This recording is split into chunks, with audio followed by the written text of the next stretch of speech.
दंड आज्ञानीय करके समझता है। విశ్రాంతి కూడా క్రీస్తులోనే ఉంది. यीशु मसीह में ही विश्रांति है। మనకు సెవెంత్ డే అడ్వెంటిస్ట్ అనే ఒక డినామినేషన్ ఉంది. एक डिनोमिनेशन है जिसका नाम सेवंथ डे एडवेंटिस्ट बोलते हैं। శనివారం ఇంకా వాళ్ళు సబ్బాత్ పాటిస్తారు. अभी भी वो लोग शनिवार को सब्बात दिन करके मानते हैं। వాళ్ళు అంటారు అసలు విశ్రాంతి దినము మనం శనివారం పాటించాలి కానీ ఆదివారం ఎందుకు చేస్తున్నామండి? वो लोग बोलते हैं कि विश्राम दिन वास्तव में शनिवार को मनाना चाहिए, रविवार को क्यों मनाना चाहिए? నేను చెబుతాను, బాబు నేను ఆదివారం విశ్రాంతి దినం పాటించడం లేదు. मैं इतवार के दिन विश्रांति दिन को नहीं मना रहा हूं। मैं విశ్రాంతి దినం అయితే ఎక్కువ దూరం ప్రయాణం చేయొద్దు. और विश्राम दिन के दिन कोई यात्रा नहीं करना है। విశ్రాంతి దినము బరువులు ఎత్తొద్దు. और विश्राम दिन कोई बोझ नहीं उठाना है।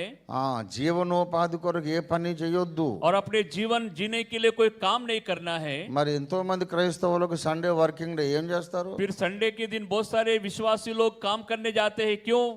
వాళ్ళు మిల్స్ లో ఫ్యాక్టరీస్ లో పనిచేసేవాడు వాళ్ళకి మంగళవారం హాలిడే వీక్లీ ఆఫ్ ఉంటుంది. क्योंकि उनको ड्यूटी करने के कारण वहां पर उनको मंगलवार या दूसरे दिन उनको रेस्ट रहता है। వేరే దినం సోమవారం శుక్రవారం ఆఫ్ ఉంటుంది. किसी को सोमवार किसी को शुक्रवार उनको ऑफ रहता है।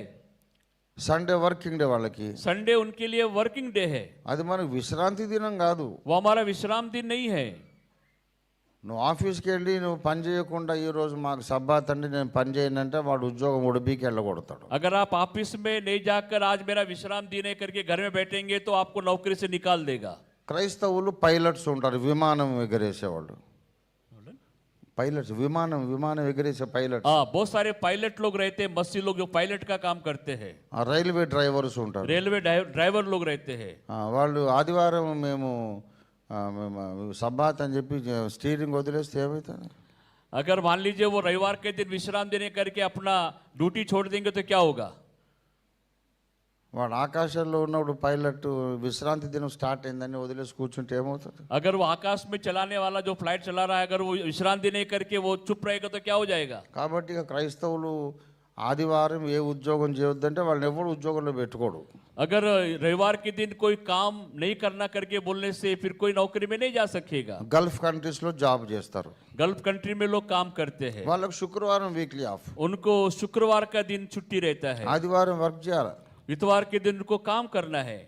నేను ఇవాళ మాకు సబ్బాత్ నేను పని చేయనంటే వెళ్ళగొడతాడు వాడు. अगर रविवार का दिन है मैं सब्बात मनाऊंगा मैं काम नहीं करूंगा बोले तो वहां से भगा देंगे वो। కనుక మేము విశ్రాంతి దినము శనివారం పాటించము, ఆదివారం కూడా పాటించము. हम विश्राम दिन को ना शनिवार को मनाते हैं ना इतवार को मनाते हैं।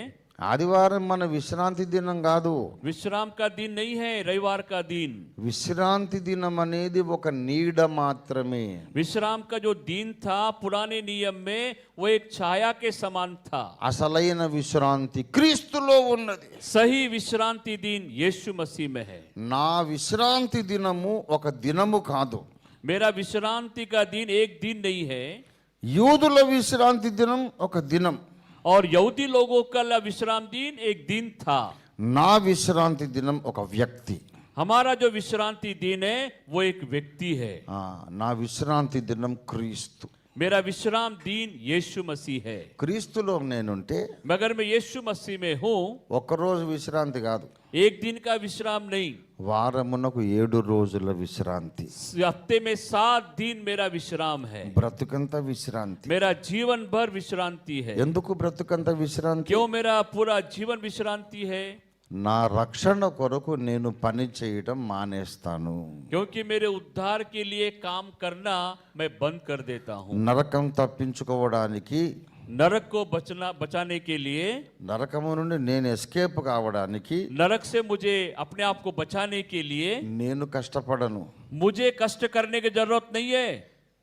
సిలువలో యేసు చేసిన ఆ యజ్ఞము మీద ఆధారపడి నేను విశ్రాంతి పొందుతాను. यीशु मसीह ने जो मेरे लिए क्रूस पर अपना यज्ञ किया, बलि अर्पण किया, उस पर विश्वास करके अभी मैं विश्रांति का जीवन जीऊंगा। I don't work for my salvation, मेरे उद्धार के लिए मैं काम नहीं करूंगा।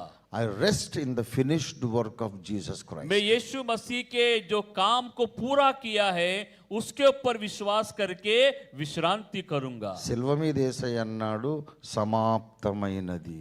क्रूस के ऊपर यीशु मसीह ने कहा पूरा हुआ। ఏంటి సమాప్తమైంది? क्या पूरा हुआ है? ఒక పాపి రక్షణ పొంది పరలోకానికి రావడానికి ఎంత ఖరీదు చెల్లించాలో ఆ ఖరీదంతా చెల్లించడమైనది. एक पापी को उद्धार पाने के लिए जितना पैसा या जितना कार्य करना था वो सारा काम यीशु ने पूरा कर दिया। ఇక తర్వాత ఎవడు ఏం చేయక్కర్లేదు. अभी कोई दूसरा कुछ करने की जरूरत नहीं है। యేసు చేసిన పని నాకు చాలు. यीशु ने जो मेरे लिए कार्य किया वो बस है मेरे लिए। యేసు చేసిన యజ్ఞము నాకు చాలు. यीशु ने जो मेरे लिए बलि अर्पण किया वो मेरे लिए बस है। ఆయన మరణము పునరుద్ధానము నాకు చాలు. उसका जो मृत्यु और पुनरुत्थान मेरे लिए बस है। ఎక్స్ట్రా నేనేం చేయనక్కర్లే. एक्स्ट्रा मुझे कुछ करने की जरूरत नहीं है। యేసయ్య నా కొరకు యజ్ఞం చేశాడు, यीशु मसीह ने मेरे लिए यज्ञ किया మళ్ళీ లేచాడు. और फिर से जिंदा हुआ। ఆయనలో నేను విశ్రాంతి పొందుతాను. उसमें मैं विश्रांति को पाऊंगा। రక్షణ కొరకు నేను పని చేయను. मैं उद्धार के लिए काम नहीं करूंगा, వేరే వాళ్ళు క్రీస్తుని తెలుసుకోవడానికి పని చేస్తాను. लेकिन दूसरे लोग यीशु को जानना करके मैं प्रयास करूंगा। క్రీస్తులో మనం పొందేది సంపూర్ణ విశ్రాంతి.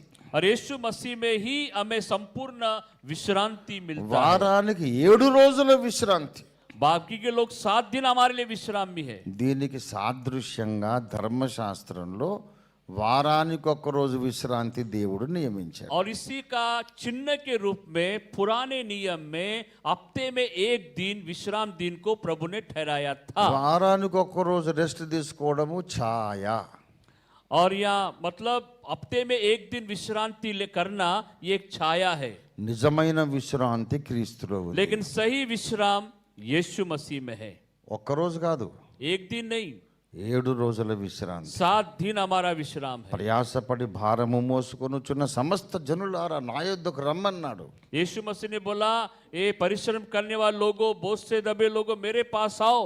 మత్తయి 11:28లో मत्ती 11:28 में लिखा है। వస్తే ఏమి ఇస్తానన్నాడు? फिर आने से क्या मिलेगा మీకు आपको? విశ్రాంతిని ఇస్తానన్నాడు. आपको विश्राम मिलेगा। విశ్రాంతి నేను ఇస్తా मैं మీకు. आपको विश्रांति दूंगा।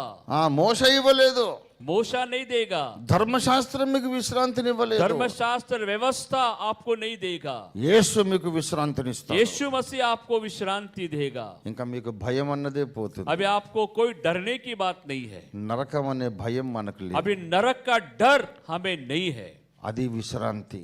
वही विश्रांति है।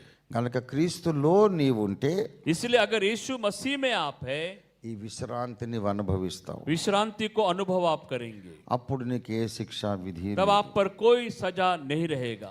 అమావాస్య సంగతి చెప్పాను, अमावस्या के बारे में बताया, పండగల సంగతి చెప్పాను, त्योहार के बारे में बताया, తర్వాత అన్నపానముల సంగతి फिर చెప్పాను. खाना पीने के बारे में बताया, ఆ,